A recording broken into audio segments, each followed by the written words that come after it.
When we met, we knew that we wanted to have children. That was 10 years ago now.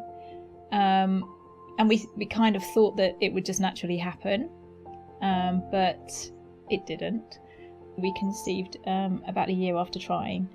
But unfortunately, about 7 weeks in, that ended in a miscarriage. I was devastated. Even though it was only just a few weeks, I'd imagined a future with that child. I thought we were going to become parents. The first thing we thought was a reasonable try was IUI. We had IUI a few times, and that didn't amount to anything.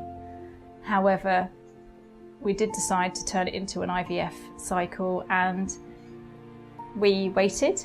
We had a pregnancy test, and it was positive, so we were very excited that it worked. Before the whole procedure, Rachel read around the subject quite thoroughly, so she knew the statistics.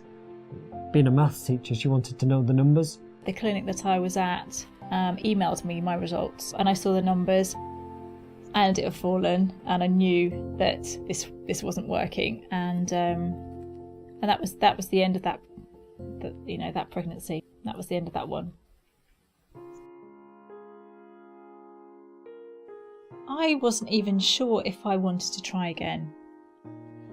I was thinking about the whole process and it not being natural as such, and whether it was meant to be. But I think my sister, my mum, they were just saying, how often do things work first time? Maybe you should give it another go.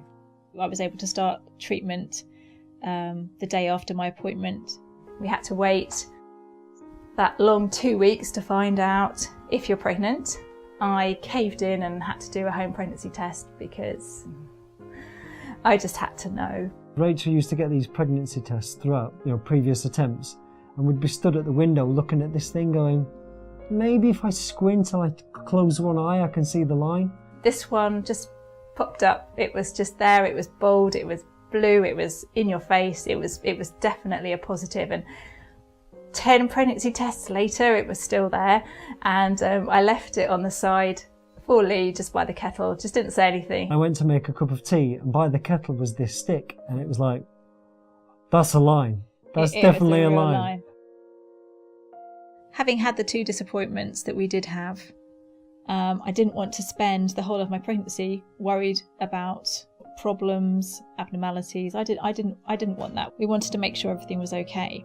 I discovered that there was this test that you could have that wasn't as invasive as an amniocentesis. You could have it earlier. You could have it from 10 weeks. I decided that I would seek out this test.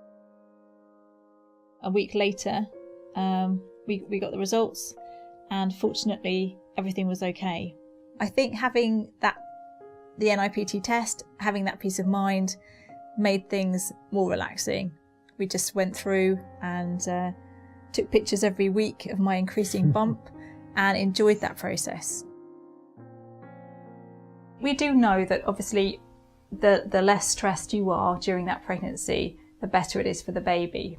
Having had that test, it certainly gave me a huge peace of mind for me to enjoy that process of being pregnant. I wasn't advised by a doctor to have an amnio following that test or any other testing. I didn't feel the need to do that. I felt that the NIPT was enough, and subsequent scans were fine, that there was no need to do anything more invasive or stressful. Having a blood test that can give you that reassurance is much preferable over having to have a procedure that carries an element of risk to the growing fetus.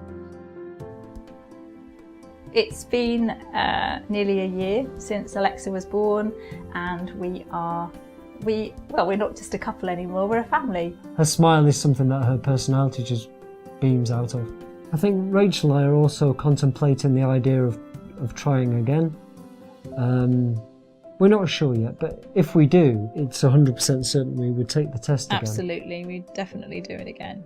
The whole journey of the IVF the second time that resulted in Alexa is just the most wonderful ending to this particular story, this particular journey.